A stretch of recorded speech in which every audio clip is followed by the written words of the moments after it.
bisa diukur, ya, bisa diukur. A-nya adalah achievable atau bisa dicapai atau layak untuk dicapai atau bisa atau mudah untuk dicapai. Yang kedua, R-nya adalah relevan. Ya, relevan artinya sesuai dengan produk, bisnis, jasa yang kita punya. Ya, jadi ada relevansinya, ada hubungannya, ada relasinya. Ya, yang terakhir T-nya adalah time base. Jadi nanti akan ditentukan dalam kurun waktu berapa ya periodenya tujuan bisnis itu akan dicapai. Nah, kenapa penting? Nanti pokok bahasannya kita akan melihat bahwa tujuan bisnis itu perlu karena untuk menentukan arah, ya. Jadi semacam kayak naik bus gitu ya. Kita nggak bisa sembarangan naik bus. Kalau misalnya kita mau ke Jatinegara, ya pasti naiknya bus yang arahnya Jatinegara. Ya, kalau misalnya naik bus ke kota, nanti muter-muter, ya. Sama tujuan bisnis juga itu untuk menentukan arah. Ya, yang kedua adalah memotivasi. Kenapa memotivasi? Karena kalau tujuannya jelas, saya udah sampai di tingkat 2. Saya udah sampai di tingkat 3. Nah, itu tujuan bisnisnya. Ya, kenapa kita perlu untuk memotivasi kita semakin hari semakin baik. Kemudian yang ketiga adalah menetapkan langkah dan strategi. Karena kalau tujuannya jelas, jadi kalau misalnya naik bus gitu ya ke Jatinegara, nah langkah dan strateginya itu adalah mau lewat mana gitu ya.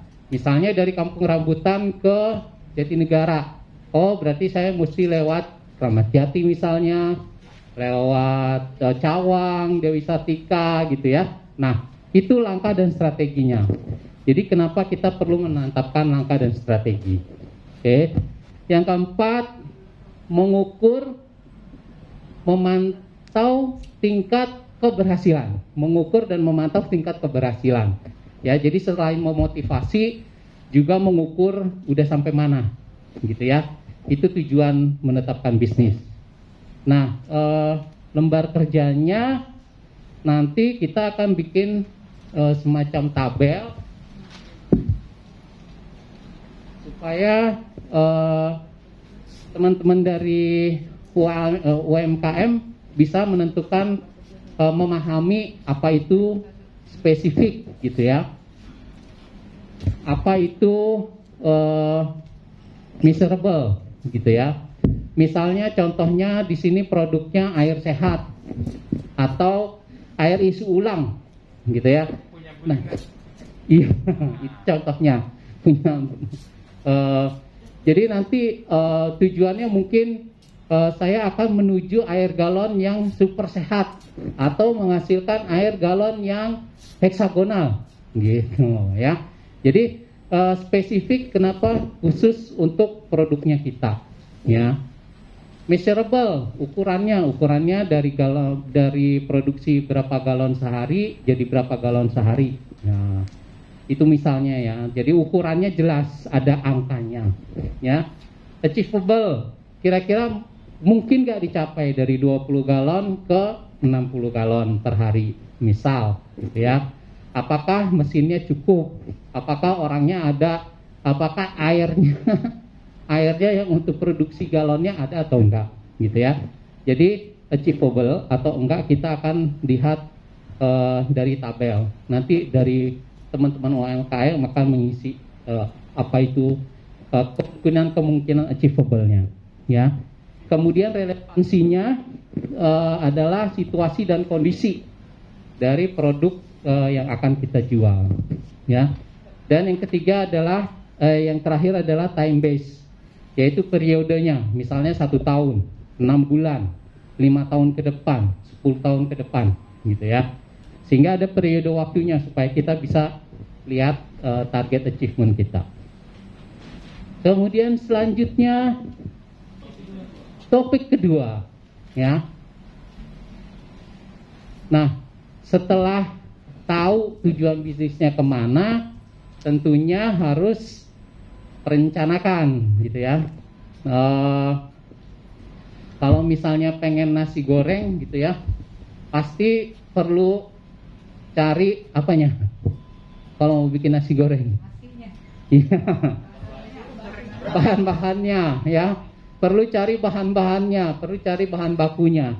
Nah sama, kalau udah tujuan bisnisnya udah tahu mau kemana, maka kita juga perlu merencanakan gimana caranya menjalankannya. Ya, kayak bikin nasi goreng, berarti mesti siapin nasinya, bahan bakunya, gitu ya, penggorengannya, ya, sehingga langkah-langkahnya bisa dilakukan, ya. Nah, sama dengan perencanaan bisnis juga sama seperti itu, ada tahapan-tahapannya, ya. Yang pertama adalah mengetahui rencana penjualan dan biaya, ya, karena kalau yang namanya bisnis atau jasa atau yang lainnya pasti ada jual dan ada beli dan ada biaya operasional, ya. Kemudian yang kedua, tujuannya adalah berlatih menyusun penjualan dan biaya. Jadi semua mesti disusun supaya kita tahu berapa uang yang mesti kita keluarkan atau berapa uang yang akan kita hasilkan. Kemudian yang ketiga adalah mengetahui cara menghitung break even point atau BEP atau titik impas, ya. Titik impas. Titik impas tuh nggak untung nggak rugi ya segitu, gitu ya. Balik modal.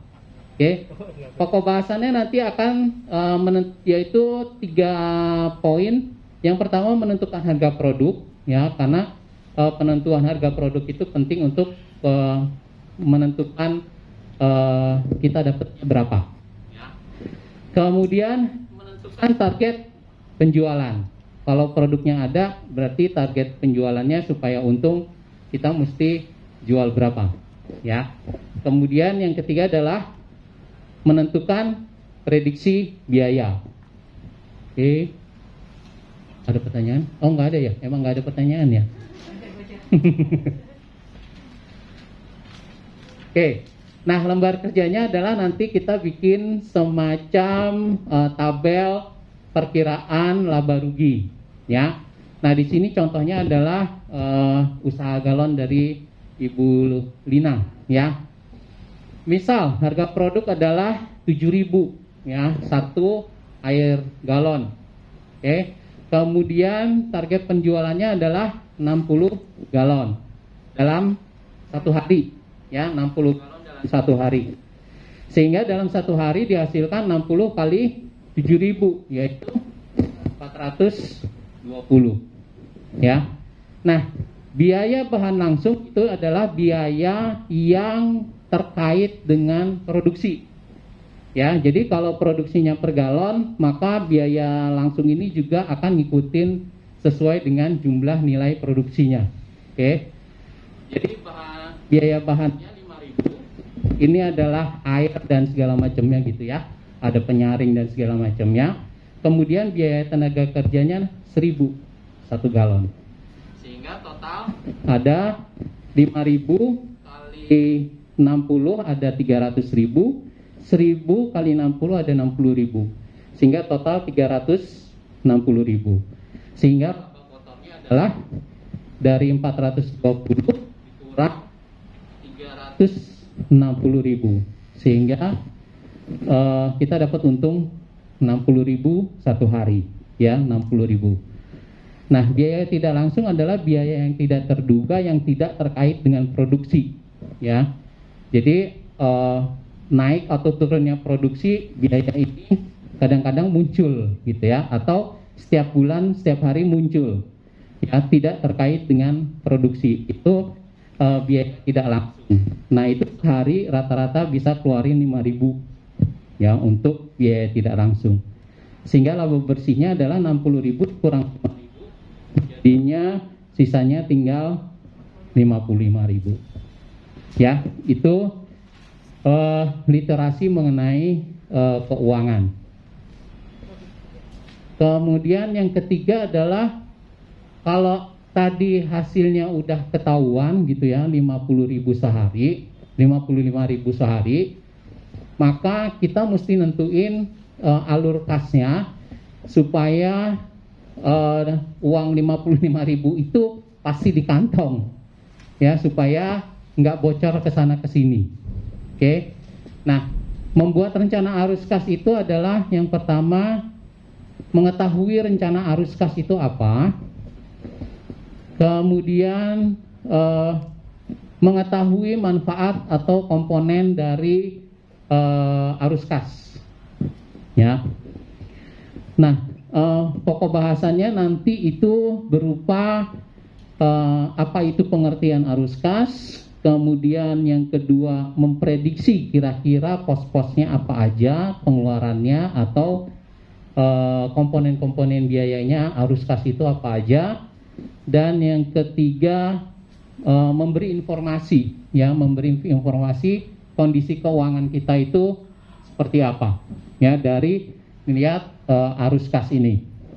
Nah, gimana caranya supaya melihat arus kas itu? Kita akan latihan nanti dalam bentuk tabel pengeluaran bulanan, bentuknya kayak gini, ya. Jadi nanti uang tunai masuknya awal bulan, bulan pertama, bulan kedua itu berapa, ya. Kemudian uang masuk penjualannya berapa, uang masuk lainnya, karena mungkin ada bisnis yang lain, ya. Ada uang masuk lainnya, maka total uang masuknya berapa, ya. Kemudian biaya-biayanya, biaya langsung berapa, kemudian biaya tenaga kerjanya berapa, operasionalnya berapa, pinjaman kalau ada pinjaman, ya, kemudian biaya peralatan, kemudian ada uang keluar lainnya, kayak misalnya apa ya, si bapak mau beli rokok misalnya, ya, minta agar itu dimasukkan di bagian pengeluaran gitu, ya, padahal bukan bagian pengeluaran, minta dimasukin ke bagian pengeluaran, jadi akhirnya dimasukin ke pengeluaran lain-lainnya gitu, ya. Jadi itu namanya uang pengeluaran lainnya. Nanti uang masuk dikurangi total uang keluar, itulah sisa uang bulan ini, ya. Nah, sisa uang bulan ini itu akan jadi jadi awal bulan depan, gitu, ya. Jadi sisa bulan ini nanti akan menjadi awal bulan depan. Kemudian ini diisi lagi, ini sisanya berapa, naik lagi ke atas, gitu, ya. Mantap. Oke. Itu sedikit yang kita tangkap tadi secara proses cepat, ya. Mudah-mudahan yang lain bisa menangkap. Terima kasih. Terima kasih. Plusnya 3 kali saja. Aplaus buat kelompok 1. Emang ada tanya jawab? Oh, enggak ada kan? Ada. Jangan. Baik, terima kasih kelompok 1. Tadi di literasi keuangan kita mengajak ibu-ibu atau pelaku usaha itu sebelum belajar lain-lain punya tujuan dulu.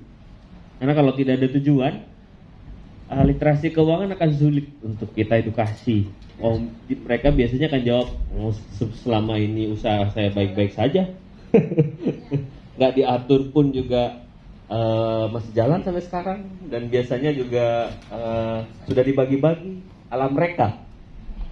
Makanya punya tujuan itu penting. Nanti kita mengingatkan mereka ke tujuan yang ingin mereka capai. Nah, supaya tujuannya bisa dicapai, pendekatannya mereka berlatih menyusun dengan smart. Oke, setelah punya tujuan, lanjut ke rencana penjualan supaya bisa memperkirakan laba kotor, memperkirakan. Kemudian terakhir arus kas, supaya dia membayangkan berapa uang yang akan masuk kasnya, berapa uang yang akan keluar. Dua hal yang berbeda.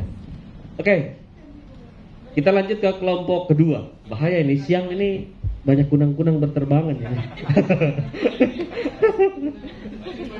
Ya, Pak. Aplikasinya ada nggak ya yang memudahkan kita ya? Ada, Pak. Buku kas salah satunya. Banyak aplikasi. Kalau ini kan perkiraan, Pak. Kalau di ibu-ibu, saya membayangkan nanti mungkin skenarionya tidak memperkirakan dulu, tapi mencatat dulu. mencatat, kalau sudah ada catatan buku kasnya, baru dia bikin prediksi bulan depan.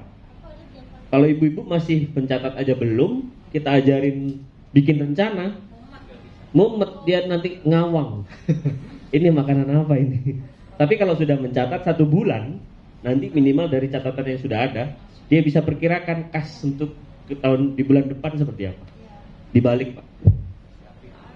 Nah, ada si Apik, ada buku warung, ada macam-macam, kasir, banyak. Oke, terima kasih Pak Sulis. Kelompok 2? Apa tuh kelompok 2? Siapa kelompok 2? Oh, Pak Andi.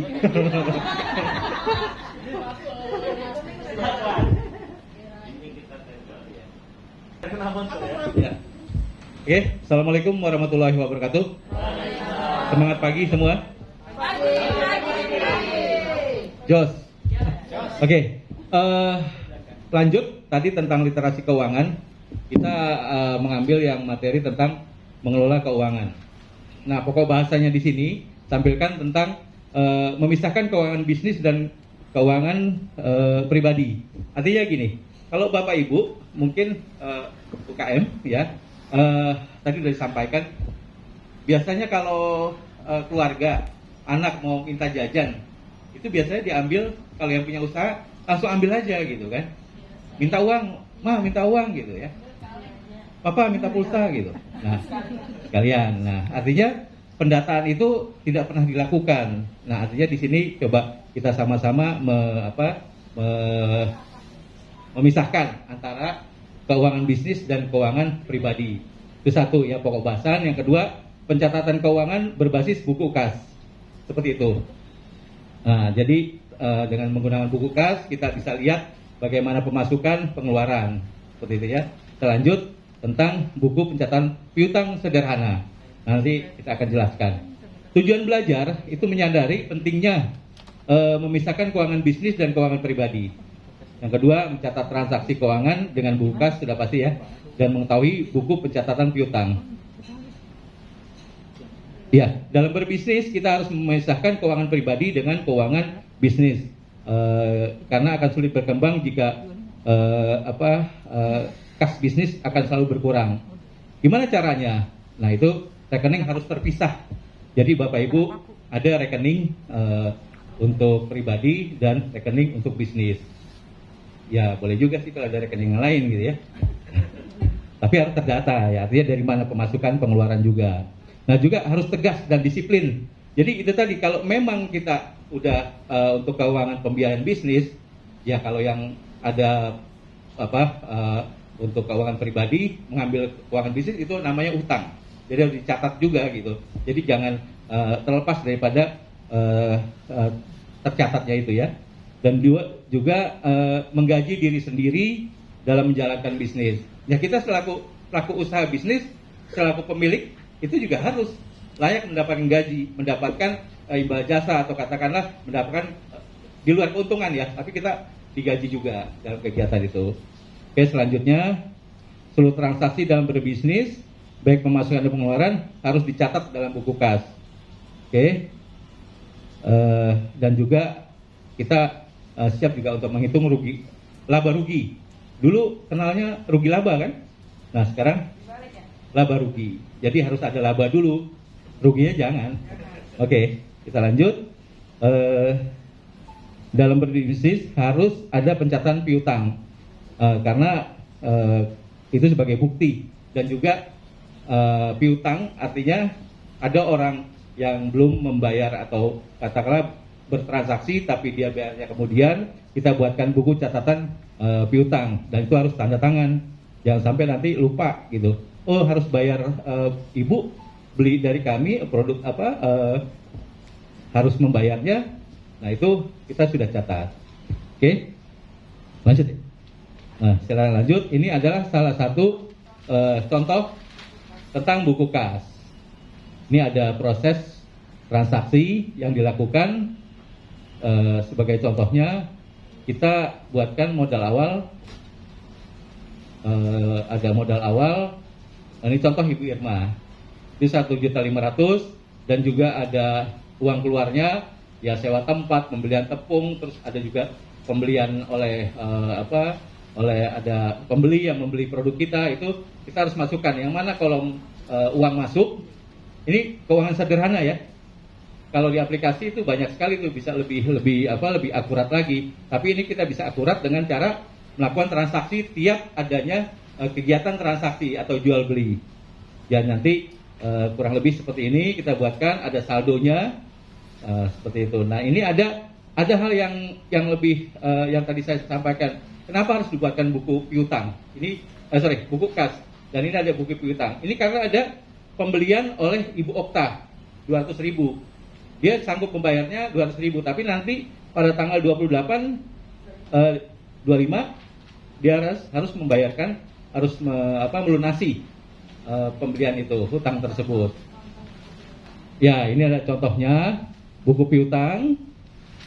Kita siapkan, ada tanggal, keterangan, jumlah penjualan kredit, uang yang dibayarkan, dan sisa pembayaran, dan tanggal jatuh tempo, serta ada tanda tangan, ya, atau tanda terima, tanda buktinya.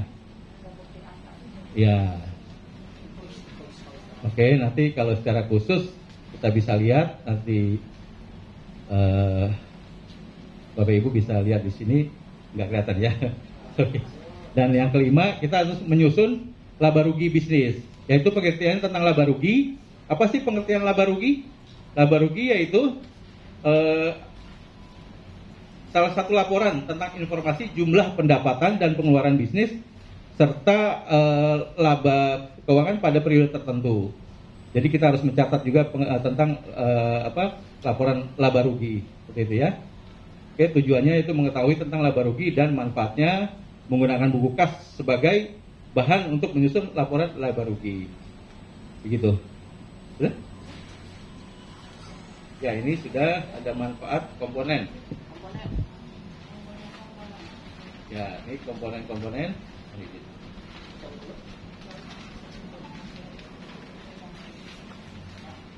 Nah, komponen-komponen penyusunan laporan laba rugi. Hasil penjualan atau omset. Omset itu belum terbentuk satu keuntungan atau satu profit, tapi ini adalah omset, pendapatan, hasil penjualan ya. Terus biaya variabel atau biaya langsung. Biaya tidak langsung, contoh biaya operasional, penyusutan, itu masuk dalam biaya tidak langsung. Nah, ini adalah laporan laba rugi.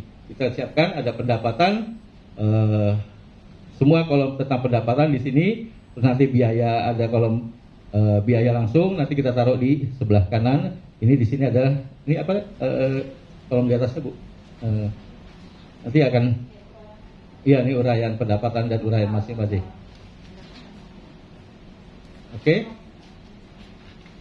Dan ini ada biaya tidak langsung, antara lain gaji, sewa tempat, listrik, air, promosi dan penyusutan, seperti itu. Oke. Ada lagi?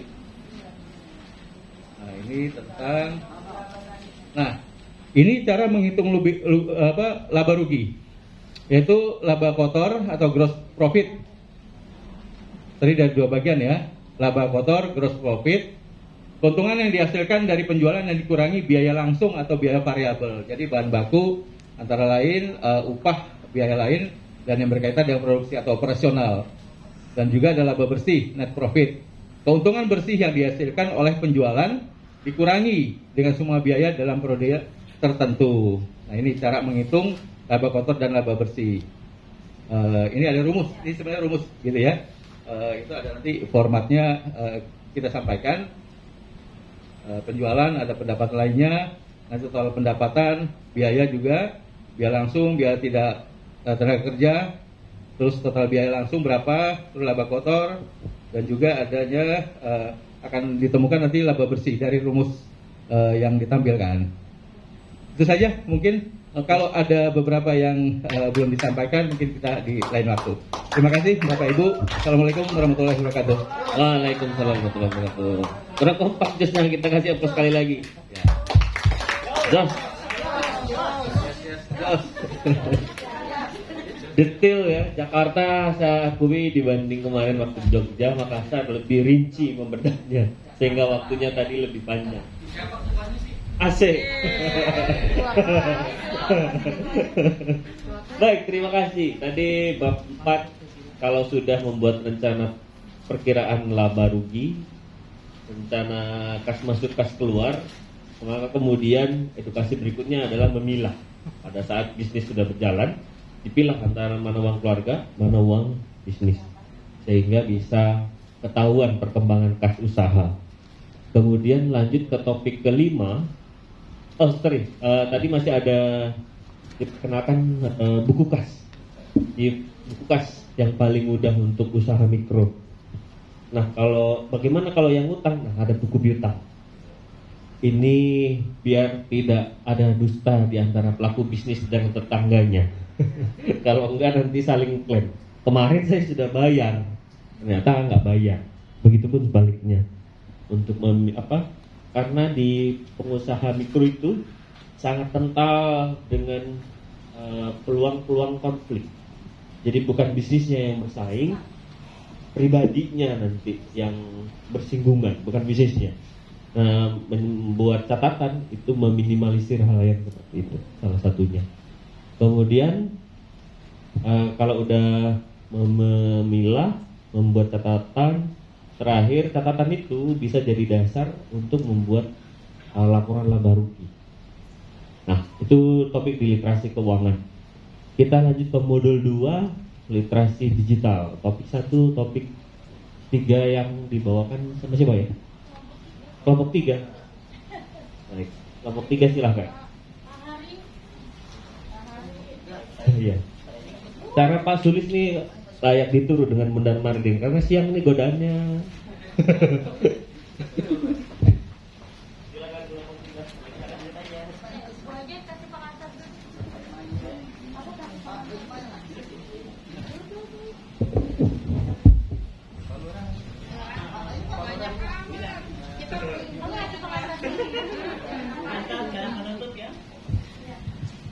Selamat siang teman-teman. Ya, tadi kita di kelompok sebelumnya kita sudah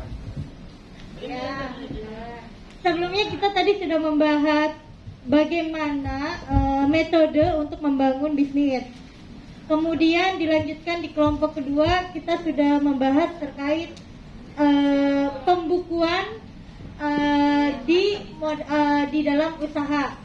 Kemudian ada hal yang paling penting juga di dalam membangun usaha, yaitu kita bahas terkait pemasaran atau marketing dalam hal ini. Nah, perkenalkan kami dari kelompok 3. Di sini ada saya Naka, kemudian ada Pak Ismail, kemudian ada Bu Pura, kemudian ada Pak Hari dan Bu Ria. Untuk di awal sesi saya akan perkenankan Pak Ismail untuk memberikan pengantar terkait modul kita literasi digital UMKM. Silakan Pak Ismail. Terima kasih Kakak Ina. Bismillahirrahmanirrahim. Assalamualaikum warahmatullahi wabarakatuh. Mohon maaf nih, ngantuk banget, jujur aja ngantuk. Betul Pak. Habis makan kebagian 3 udah ngantuk banget.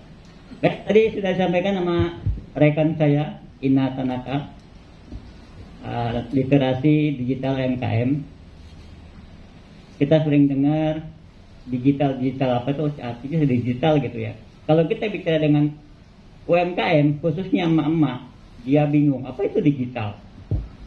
Nah, disinilah fungsi kita menerangkan kepada UMKM secara terstruktur atau sedetailnya kalau bisa. Digital UMKM pertama adalah pengertian. Pengertian dari digital adalah bentuk elektronik dari sebuah data itu dari UMKM lah datanya. Kemudian apa saja yang dimaksud dengan transformasi dari tradisional menjadi digital atau secara manual menjadi digital? Sebuah upaya untuk mengubah data atau penciptaan, penyimpanan dan pengadaan atau pengolahan data dari bentuk non digital menjadi digital. Setelah paham pengertian, pasti ada nanya, digital itu apa sih? Ini loh, kita terangkan secara detail aja. Pak, Bu, digital itu bentuk elektronik. Ibu biasanya nyimpen data tuh tumpuk. Kemudian Ibu aplikasikan dalam bentuk yang lebih simple, data. Itulah digital. Kemudian tujuannya apa? Tujuan dari digital. Kita di sini terbiasa mengatakan digital, digitalisasi. Tujuannya adalah satu, memahami tentang teknologi digital. Tadi sudah paham pengertian, sekarang kita memahami lagi lebih ke dalam.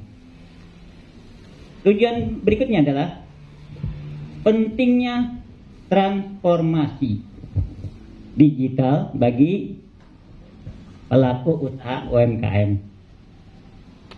Kemudian tujuan itu kita jabarkan lagi yang berikutnya, memahami tentang manfaat dari dan resiko dari teknologi digital tersebut. Ada tujuannya, ada manfaatnya, ada juga resikonya. Kemudian yang keempat, menjawab tantangan pelanggan dalam hitungan secepat-cepatnya. Pada saat ada pelanggan menanyakan produk apa yang ada di ibu bapak punya, tinggal dicek aja di laptop atau di HP. Saya punya barang A dengan stok segini, dengan harga segini, dengan diskon segini. Itulah lebih detail lagi. Kemudian tujuan kelima, ini kelima ya, bukan terakhir. Nanti akan ada lagi tujuan sesuai dengan kebutuhan. Tujuannya adalah membantu pelanggan memilih barang sesuai dengan kebutuhan. Lebih cepat informasinya. Kemudian ada satu jawaban yang lebih cepat dari pertanyaan yang diharapkan dari pelanggan. Apa itu? Kayak tadi, saya butuh mie instan umpamanya. Produknya A, harganya segini. Ada stok nggak? Cek aja di HP. Jadi nggak usah buka lagi buku-buku yang tebal-tebal itu. Ini adalah dasar dari literasi digitalisasi UMKM. Oke, nggak usah nanya katanya. Ada lanjutannya. Nah, sekarang kita masuk ke dalam pokok bahasan. Ini gambar apa ya? Kita juga nggak tahu gambar apa ini. Nah, inilah perbedaan antara tradisional dengan digital. Ini ada gambar radio. Dulu kita iklan melalui radio. Wah, ngetop banget dah. Apalagi ada saus sepuh tuh. Kalau sekarang ada di TV. Kemudian yang kedua, dulu banyak majalah, banyak cover boy, termasuk Pak Andi kali ya. Iya. Oke, selain itu koran, itu yang sekarang ada, dibilang ada, nggak ada, bilang ada ya ada. Terus ada surat pos, dulu. Sekarang pos aja sudah digital. Kemudian yang selain tradisional ada digital. Ini loh. Kita punya hampir semua mempunyai alamat email. Kemudian kita mencari sesuatu melalui googling atau salah satunya ya. Ada lagi melalui media sosial. Ini kalau di sini kita ngecek di koran, majalah itu bisa berjam-jam nyarinya. Tapi melalui googling cukup per menit. Lebih cepat. Media sosial antara lain, ini salah satu sarana untuk promosi atau memperkenalkan produk UMKM. Ada FB atau Facebook, Instagram, ada WhatsApp bisnis ya kalau untuk kita. Ada marketplace, market digital. Ini adalah pokok bahasan dari digitalisasi bagi UMKM. Kemudian, aktivitas apa yang harus dilaksanakan untuk UMKM ini. Pak, saya sudah ngerti UMKM. Saya sudah paham tadi tujuannya. Apalagi sudah ada gambar-gambarnya nih. Sekarang ngapain sih kita? Ngapain sih gunanya digitalisasi ini? Kita ambil contoh. Aktivitas para UMKM dalam digitalisasi. Satu, ada penjualan. Ada produk berarti ada penjualan. Menjual barang ke pelanggan serta mengusahakan penjualan itu berulang. Kita menggunakan salah satunya adalah WhatsApp bisnis. Pasti semua pasti punya. Kalau kita ingin banyak jaringan, ya kita harus cenderung ke arah bisnis. Kemudian ada penjualan, ada pemasaran. Apa bedanya? Bedanya adalah ini jual, ini di pasar. Gitu nggak? Nah, pemasaran ini adalah membangun branding. Bapak Ibu UMKM yang sudah punya produk, kita bangkitkan untuk membuat atau meningkatkan atau mempromosikan brandnya sesuai dengan target dari pelanggan tadi ya. Pelanggan pengennya, saya pengen punya kecap dengan merek A, tapi bungkusnya jangan di botol berat, kemudian dikemas dalam bentuk botol plastik. Lebih berat lagi, akhirnya pakai saset. Itulah perkembangan teknologi. Sesuai target. Kalau di kita melalui digital ini, kita cukup meng-googling. Kita mencari apa nih? Modelnya apa? Ini ya, ada salah satu, ini contoh aja. Nanti akan banyak mencari untuk search, untuk mencari. Kemudian ada penjualan, ada pemasaran, ada keuangan. Keuangan atau finance ini mengatur alokasi dana untuk setiap aktivitas yang dilakukan oleh UMKM dalam bentuk transaksi. Nah, kita ambil contoh menggunakan aplikasi Jurnal ID. Ini contoh aja ya. Tadi sudah disebutkan jenis laporan. Ada tadi kita gunakan biasanya jurnal karena lebih simpel. Ibu-ibu mudah untuk menggunakan. Kemudian ada keuangan, ada akuntansi. Akuntansi ini mencatat uang masuk dan keluar untuk membuat laporan keuangan.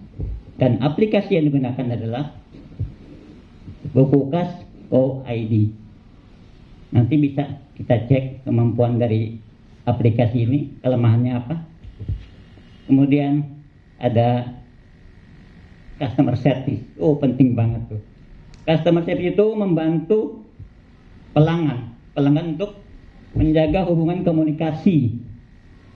Bapak Ibu yang UMKM harus mampu menjadi customer service bagi produknya.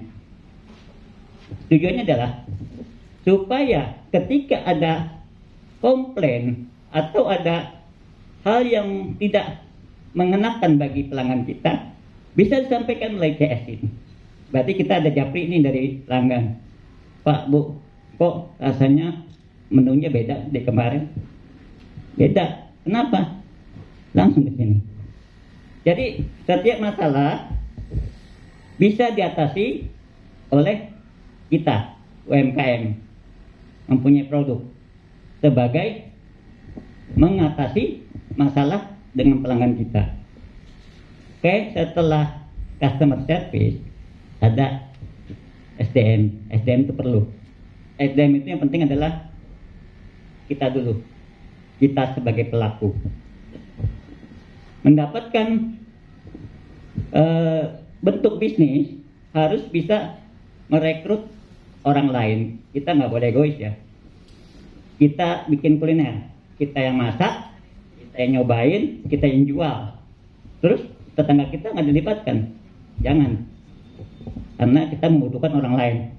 Itulah gunanya sumber daya manusia. Untuk itu, semua UMKM, pelaku usaha, wirausaha atau pengusaha harus mempunyai tim. Soliditas dari tim ini ditentukan oleh SDM-nya. Kemudian meningkatkan kemampuan dari tim kita, sehingga usaha kita maju, tim kita cerdas, dan mereka akan suatu saat akan menjadi pengusaha juga. Kita nggak boleh egois. Lo jadi anak buah gue aja, jangan. Suatu saat dia akan di atas kita. Oke, terima kasih. Selanjutnya, nah ini gambar apa nih? Saya juga bingung gambar apa nih. Karena di sini banyak gambar, seakan-akan kita itu apa? Dibuat untuk berpikir lagi atau mengulang atau menggambarkan. Alat bantu yang digunakan untuk proses digitalisasi ini, pertama PC atau komputer atau laptop. Gambarnya cakep. Cakep nih, mirip martabak. Kedua, ini dulu deh, ada handphone. Handphonenya jadul. Masih ada antena. Ini contoh. Tapi sekarang udah nggak ada. Ketiga, kita perlu WiFi. Oh, di sini udah ada WiFi-nya. Saya belum masuk, udah ada di grup nih. Oh, WiFi ini, passwordnya ini. Itu penting. Kemudian, kita perlu di HP itu ada kuota internet. Kan kita nggak selamanya di rumah pakai WiFi, terus suatu saat kita keluar ada orderan, otomatis harus menggunakan internet. Kemudian yang kelima, adanya aplikasi digitalisasi untuk atau yang digunakan oleh UMKM. Kita bisa download semua aplikasi di Play Store. Ada Google juga, ada dompet digital, ada lagi Kris, ada lagi GoPay, Dana dan sebagainya. Ini adalah alat bantu untuk digitalisasi para UMKM. Kemudian, nah ini ada lembar kerja. Wajib nih lembar kerja. Kita ada barang, tapi nggak ada keterangan. Harus ada narasi. Narasi produk, apa sih nama produknya? Kecap cap Ibu Rita. Contoh. Ibu Rita punya pabrik kecap. Kemudian nama produknya Pak, ini brandnya loh. Ini kan judulnya kecap. Produknya Ibu Rita tadi. Ibu Rita nomor 1. Ini namanya nih. Manis banget kata Pak Andi. Kemudian ada harganya, ditantumkan sini harga kita. Jadi kalau dipajang apa, orang bukan baca. Oh, ini kecapnya Bu Rita kayak gini ya. Harganya berapa? Oh, mahal. Dan ini kesimpan apa ini? Ada foto produknya dengan brand yang terkenal. Kecap Bu Rita nomor 1. Nah, gambar Bu Rita lagi pakai kondek. Kemudian setiap ini ada narasi produk lengkap, ada singkat. Contoh, kecap ini dibuat oleh Home Indrasi di rumah Ibu Rita secara khusus. Kemudian singkatnya, belilah kecap saya. Itu Ibu Rita. Oke, dari saya itu aja. Terima kasih. Assalamualaikum warahmatullahi wabarakatuh.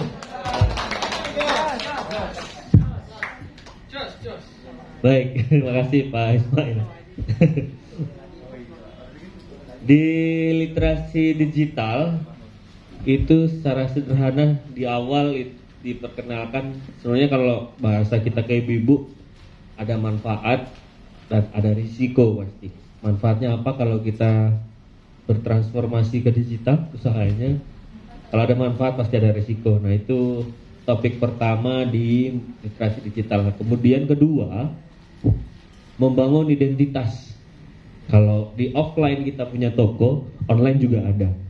Salah satunya misalnya melalui WhatsApp bisnis, kemudian Google My Business, Facebook page dan seterusnya. Menyesuaikan dengan mereka biasanya pakai apa, mayoritas target pasarnya. Tapi sebelum membuat itu, media sosial yang akan digunakan, toko online yang akan digunakan, yang mesti dilakukan pertama adalah membangun ini informasi bisnisnya dulu, nama bisnisnya apa, alamatnya di mana, kemudian nomor rekening dan seterusnya. Itu kayak template, mau bikin di Tokped atau di WhatsApp semuanya sama, jadi tidak beda-beda. Salah satunya master katalog juga, jadi mentahannya itu mesti dibikin dulu, termasuk tadi bahasanya narasi produk. Nah, kemudian di topik ketiga yang dibedah kelompok ini yang menjual melalui Tokopedia, marketplace ya. Ya, tadi belum sempat disinggung. Nah, sebenarnya ini satu hal yang mesti kita pikirkan dulu sebelum ditrainingkan, karena kalau ibu-ibu yang teman-teman latih masih belum siap kapasitas produksinya secara rutin, langsung ke marketplace itu berat. Berat dalam artian, satu, mesti dianalisa nanti mereka udah siap belum merespon cepat. Ketika ada yang tanya, harus karena kan nanti resikonya kemana-mana. Jangan sampai kita mengedukasi justru memberatkan. Mesti di cluster nanti, kalau mungkin usahanya sudah kapasitas produksinya udah rutin, ada kelompok ibu-ibu yang sudah terbiasa merespon jualan online, mungkin boleh topik ini disampaikan. Tapi kalau masih belum jelas produktivitas bisnisnya, kapasitas produksi aja dia nggak tahu berapa per hari misalnya, akan sangat berisiko kita melatih mereka dengan marketplace. Bintang itu kejam. Lambat merespon, algoritma marketplace-nya akan membuat dia akan semakin jauh. Apalagi bintangnya dikasih 1 misalnya. Ada yang beli nggak? Nomor 1 kecap manis gurita nomor 1. Ternyata begitu sampai nomor 10 misalnya. Itu kan nggak mungkin dapat bintang 5. Bintang 1 makin tenggelam dia. Nah, ini opsional, silakan teman-teman ketika ibu-ibu kalau dirasa belum sampai ke sana, mungkin penggunaan WhatsApp katalog dan media sosial saya rasa sudah cukup, atau Google My Business lah minimal, karena orang sudah biasa nanya, halo Google, di mana tempat oleh-oleh terdekat, muncul listing daftar usaha yang ada di sekitar situ. Itu sih. Jadi saran, menurut saya, hemat saya, itu nomor sekian, marketplace paling tidak, WhatsApp katalog, Google My Business, salah satunya lagi kalau media sosial mungkin Instagram atau Facebook. Oke, lanjut topik terakhir, 456. Kelompoknya jeng. Kelompoknya Adian ya? Oke, silakan. Visual banget ini.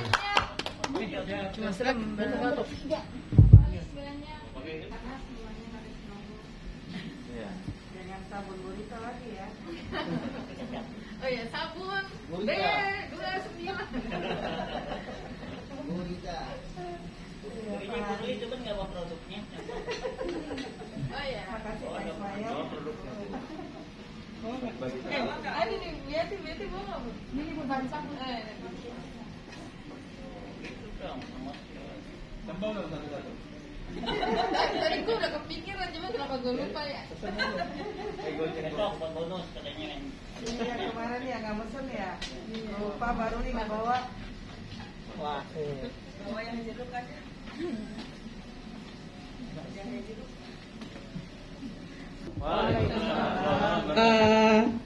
Semangat pagi. Kami dari kelompok 4 yang beranggotakan Pak Idam, Pak Dion, Bu Ruli, Mbak Muharyati, dan saya sendiri Retno. Kita masih di literasi digital. Ada 3 topik yang akan didiskusikan bersama, yaitu tentang mengenai transaksi cashless di toko offline, lalu tentang pencatatan keuangan bisnis melalui aplikasi, dan menyesuaikan strategi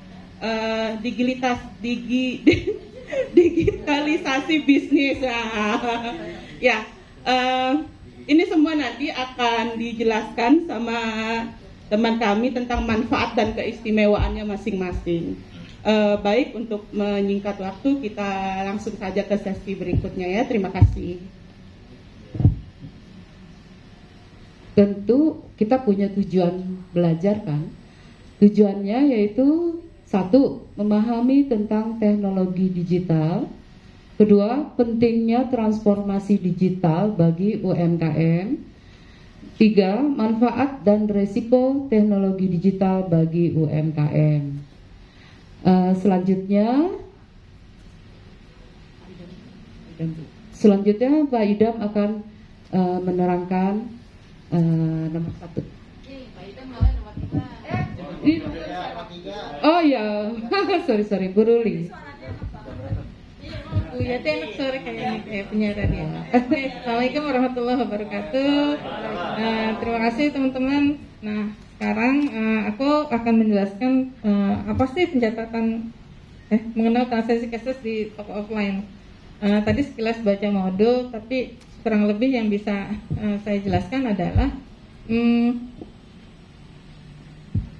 mungkin kan tadi Pak Ismail kan juga udah nerangin ya, kan selama ini kita di toko lihat, setelah itu beli pokoknya yang standar kayak gitu. Terus biasanya kita nyebar brosur, kita waro-waro di TV, di radio gitu. Nah, dengan kondisi hari ini mau nggak mau, suka nggak suka, bahwa ternyata memang kita harus bertransformasi untuk bisa mengenal dunia digital gitu. Nah, mungkin tadi sebelumnya kan teman-teman udah tahu digital itu apa gitu. Nah, buat teman-teman UKM itu sangat susah untuk berpindah. Karena apa? Karena itu tadi udah mager istilahnya, udah mager dah. Nah, ternyata ketika pandemi ini kita kan tadi berpikir 2 bulan berakhir, 6 bulan berakhir, nggak tahu sampai 2 tahun ini nggak berakhir gitu. Jadi mau nggak mau dipaksa kita hari ini benar-benar dipaksa harus mengepus diri kita gitu untuk bisa belajar gitu. Sebenarnya mudah gitu, mudah. Tadi yang Pak Yudi juga ngomong gitu. Kan kita sudah terbiasa melihat Facebook, kita udah terbiasa di HP kita ada Facebook, ada IG, ada WhatsApp gitu. Itu 3 hal deh. Kebetulan memang kalau di awal saya awal tuh memang GMB Pak. Google My Business itu yang pertama kali, tapi kan semua orang nggak ini gitu. Yang paling sangat mudah itu yang paling bisa kalau kita lakukan di 3 media sosial itu, Facebook, Instagram, sama WhatsApp. Nah, ini sebelum saya cerita ke sini ya. Jadi pemahamannya adalah saya biasanya yang paling sederhana kita lakukan adalah melakukan profil status. Apa yang kita lakukan hari ini kita bisa di profil status WA kita gitu. Nah,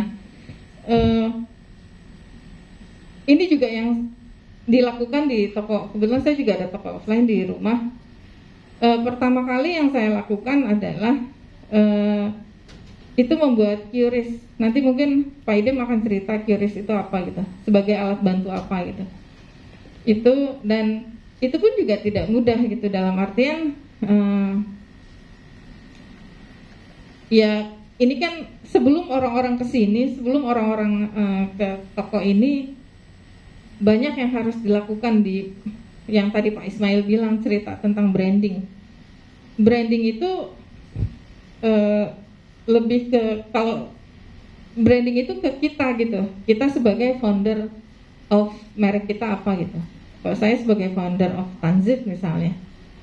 Nah, branding diri, setelah branding diri mengikuti, setelah itu produk gitu. Atau misalnya produk, setelah itu mengikuti branding diri gitu. Jadi langsung aja deh. Nah, transaksi cashless di toko offline itu yaitu tadi saya alat bantunya melalui QRIS. QRIS ini yang kita bisa melalui di bank-bank yang kita mau, ya misalnya BCA, Bank DKI misalnya, yang sekarang udah mulai banyak. Nah, nanti dijelaskan slip itu apa sama Pak Idam dan buku kas itu apa gitu. Nah, transaksi cashless itu salah satunya mungkin kalau kita udah terbiasa dengan QRIS OVO atau GoPay. Kalau saya sih biasanya udah terbiasa dengan itu dua itu aja itu sudah kategori cashless kalau kita pengen melakukan transaksi gitu. Untuk selanjutnya Pak Idam silakan Pak. Baik, terima kasih Bu Ruli. Bapak Ibu, kita harus tahu dulu ya, literasi itu apa gitu. literasi itu dalam bahasa Inggrisnya literate, jadi kemampuan untuk membaca dan menulis. Jadi ada 3 M nih. M pertama itu melek dulu, terus yang kedua mampu, setelah itu mahir. Jadi saya pikir Bapak Ibu di sini para pelaku UMKM mungkin dari melek ke setengah mampu mungkin ya. Jadi kita nggak bawa sampai ke mahir gitu. Biar Bapak Ibu di sini bisa paham literasi itu apa, dan sekarang kita beranjak ke literasi digital gitu ya. Jadi bagaimana kita bertransformasi dari yang tadinya bekerja dicatat pakai kertas gitu, akhirnya masuk ke aplikasi seperti Bapak Ibu punya di Instagram atau mungkin di Facebook fanpage, Google My Business dan seterusnya dan seterusnya. Ya tadi sudah dijelaskan oleh Bu Ruli. Nomor 1 ada mengenal transaksi cashless dengan di toko offline. Arti toko fisik kita bisa gunakan tadi QRIS, terus ada juga EDC masih bisa digunakan gitu ya. Ada aplikasi dompet digital. Dan kedua ada pencatatan keuangan bisnis melalui aplikasi. Jadi banyak sekali ya Bapak Ibu ya. Kita tinggal lihat di Google Play Store atau yang menggunakan Apple itu ada Apple ya. Apple kita bisa cari mungkin dengan kata kunci buku kas misalnya, atau buku ya mungkin buku kas kali ya dalam bahasa Indonesianya. Nanti Bapak Ibu tinggal install begitu ya. Dan nomor 3 ada terakhir ini agak sedikit sulit ya, jadi mungkin dalam tahap yang namanya mampu begitu. Jadi nomor 3 menyelesaikan strategi digitalisasi bisnis. Jadi Bapak Ibu bukan hanya berproduksi aja, terus mungkin jualan langsung, kita harus bisa berstrategi ke depan gitu ya. Roadmap kita 1 tahun ke depan bagaimana, 2 tahun ke depan bagaimana. Nah di digital ini sama persis dengan di media offline. Jadi kita punya teori Bapak Ibu, ada namanya SLIP ya. SLIP gitu ya. Jadi panjangannya S-nya itu storytelling, L-nya localization, I-nya innovation, P-nya personalization. Ini sama persis seperti sales funnel atau namanya saluran penjualan kita, yang dari bercerita dulu, terus kita mungkin dapat ceritanya begini, ada corong gitu ya, ada corong seperti corong terbalik gitu, piramid terbalik maksud saya. Dan paling atas namanya kita bercerita, ada 1000 calon pelanggan. Nah dari sana kita dorong ke bawah, mungkin cuma 100 yang berminat gitu ya. Semakin mengecil mungkin 10 yang bakal beli gitu ya, atau jadi pembeli. Dan semakin kecil lagi, 1 mungkin jadi pembeli yang berulang. Nah itu teknik sama dengan persis dengan di offline. Di online namanya SLIP, SLIP. Kita bisa berstorytelling di Instagram status, bisa di status WhatsApp, bisa di mungkin kita buat TikTok pakai video, bercerita, testimoni. Kita bercerita cara membuat misalnya nasi goreng bagaimana, tapi jangan sampai kita kasih tahu ini ya resep rahasia gitu ya, jangan sampai gitu. Jadi permukaannya aja, cukup cerita aja. Dan kedua localization seperti penggunaan Google My Business. Seperti Bapak Ibu cari misalnya, pasti Bapak Ibu pernah misalnya pergi kemana gitu ya, cari untuk pergi tempat yang pertama kali Ibu pergi gitu. Misalnya di sini Hotel Balerum, saya yakin Bapak Ibu cari Hotel Balerum di Google Maps ya. Nah dapat tuh. Nah bagaimana kalau Bapak Ibu buat setting Google My Business, dan ketika orang cari misalnya di sini kecamatan Matraman kali ya, mungkin yang cari misalnya di Kecamatan Pulau Gadung, itu kan dekat tuh, bersinggungan. Ya mungkin bisnis Ibu diketahui orang ya, karena jarak dekatnya gitu. Itu namanya localization. Jadi penting banget ya local business. Dari sisi setelah kita bercerita, kita buat targetin dulu deh. Targetin artinya dipersempit supaya targeted. Jadi semakin targeted, saya pikir itu semakin peluang untuk closingnya lebih gede gitu ya, dibanding kita menyasar seluruh Indonesia misalnya. Kita buat setting Google My Business sasarannya Indonesia, ya nggak bisa gitu. Kita harus Jakarta dulu gitu ya, atau Jakarta Timur. Caranya dengan menggunakan tadi yang disebutkan Bu Ruli, Google My Business. Dan I-nya innovation, kita harus berinovasi. Jadi nggak melulu kita harus ceritanya kita buat inovasi seperti di Instagram ada Instagram Reels gitu ya. Terus di Instagram Reels itu ada transition, bagaimana orang bisa ngilang gitu supaya orang tertarik ya. kita bangun emosi pelanggan, itu namanya psikologi marketing. Bagaimana emosi kita mainkan ke pelanggan supaya mereka mau beli. Jadi namanya dalam bahasa Inggrisnya ada desire and jadi orang kan maunya desire and anxiety gitu ya. Bagaimana orang mencapai impiannya tapi mereka nggak mau ketakutan ya. Jadi takutnya diminimalkan, impian kedepannya gedein gitu ya. Kita main psikologi marketing ke pelanggan, caranya dengan berinovasi. Dan terakhir personalization melalui WA. Kita harus sapa tiap hari melalui WA. Kita menggunakan WA bisnis, ada katalog gitu ya. Kita sapa mereka, kita gunakan emoticon misalnya yang sopan gitu ya. Terus sapa selamat pagi gitu ya. Kalau mereka beli, terima kasih. Jangan sampai kita nggak sapa mereka dan akhirnya personalization kita nggak bagus. Nah ini salah satu teknik kalau kita mau closing melalui media digital. Oke, baik. Saya pikir diskusian. Saya recap lagi dari awal. Pastinya literasi digital ini dari kata literasi sendiri kita ada 3M ya Bapak Ibu ya. Ada melek dulu gitu ya. Jadi kita nggak memaksa ibu langsung mahir gitu ya, melek dulu, setelah melek mampu yang kedua, ketiga baru mahir gitu ya. Terus pastinya transaksi ada tiga poin di sini. Kita bisa gunakan transaksi cashless di toko offline kita. Kita bisa paksa diri kita seperti kasus misalnya di ini tol kan dipaksa pakai kartu kan. Dulu nggak pakai cash.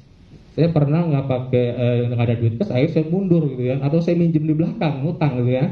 Ini mungkin bisa dipaksa ya, dipaksa tentunya dari top ke down gitu ya, peran-peran dari pemerintah gitu ya, pemerintahan daerah bagaimana memaksa para pelaku UMKM supaya bisa menggunakan transaksi cashless gitu ya. Karena ini dengan kita bertransaksi cashless, transaksi menjadi cepat gitu ya. Semakin cepat transaksi artinya semakin banyak pelanggan dong ya. Kalau misalnya transaksinya lama gitu ya, pelanggannya pasti semakin sedikit. Nah yang kedua tadi pencatatan, kita bisa menggunakan aplikasi melalui Google Play Store atau juga melalui web gitu ya. Tinggal ketik aja buku kas, Bapak Ibu bisa gunakan. Tentunya ketika kita gunakan aplikasi ini ada kemudahan di sana. Kita bisa tidak terjadi data yang redundant gitu ya, data yang double dibanding kita menulis pakai buku atau Excel gitu. Terus juga menghindari dari masalah hilangnya kertas gitu ya. Dengan online itu artinya ada medianya dan ada penyimpanan storage-nya di cloud gitu ya. Jadi kita bisa tarik lagi dibanding kita pakai kertas, kalau hilang dibuang gitu kan. Akhirnya apa? Transaksi kita yang terlalu nggak ketahuan, ya mungkin orang ngutang kita nggak tahu gitu kan, gara-gara kita pakai kertas. Makanya kita perlu paksa di nomor 2 dan nomor 3 terakhir strategi menggunakan SLIP.